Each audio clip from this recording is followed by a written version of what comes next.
Next step, we've moved to the reinforcement calculation. So in the pad footing, we will put the reinforcement in the X direction and Y direction. So let's take it in the plan view, which is the reinforcement in Y direction and X direction. So in this example, we have the same length of the pad footing, which is 1002 times 1002, which is stand for X and Y reinforcement. So in this case also, the RX and RY, we have same size of steel and same type of the steel, which is Y steel, which is high tensile steel, and 12 diameter of bar. So let's take a first step for the calculation for the reinforcement. We need to identify the length of the reinforcement first. So as we know that the length of pad footing is 1002 or 1.2 meter. So this is a reinforcement that we need to calculate. So this is a cover. So we need to take the length of the pad footing and minus the 2 cover in order to get the length of the reinforcement. So the first step, we need to write on the length of the pad footing equal to 1.2 meter. And then, as I said before, this is a cover that we need to minus 2 cover, which is 2 times 0.04. This one is we get from the question, which is the cover assumed to be 40 millimeter, and then we multiply it, we get 0.08, and then we total up, we will get 1.12 meter. Okay, and then we can see in the drawing there is a band in the both sides, so we need to calculate or add up the band size. So in this case, we use the high tensile steel, which is Y steel.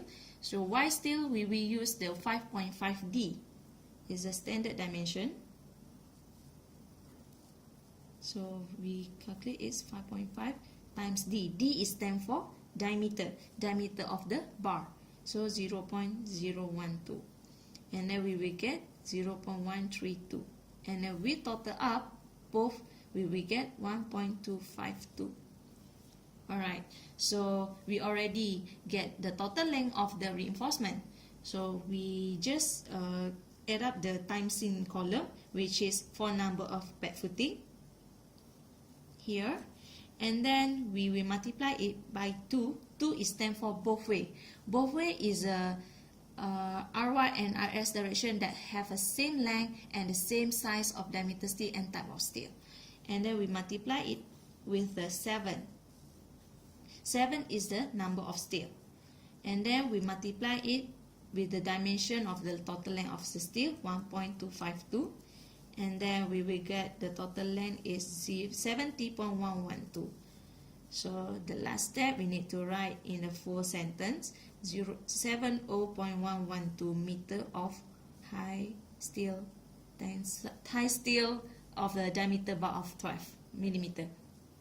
So that's all for the reinforcement calculation. For the last calculation in the pad footing, we will calculate for the formwork used in the pad footing. So this is a figure, the drawing of the formwork, which is we have the length 1.2 meter, and the thickness of the formwork is 350 millimeter. But in this case, we have a link concrete, so that we need to plus or add up the 50 millimeter for the link concrete. So for the timesing column, 4 as usual is refer for the number of pad footing, which is 4, and we times with the 4. 4 means that the 4 side of the formwork in this pad footing, and the dimension used is 1.2, and the thickness of the formwork is 0.4, and when we calculate it, we will get the 7.68. So in the description, we just write on the 7.68 meter square of the sawn timber that usually used for the formwork. So that's all for all the calculation in the pad footing. Hope you guys will understand and enjoy with this video. Thank you.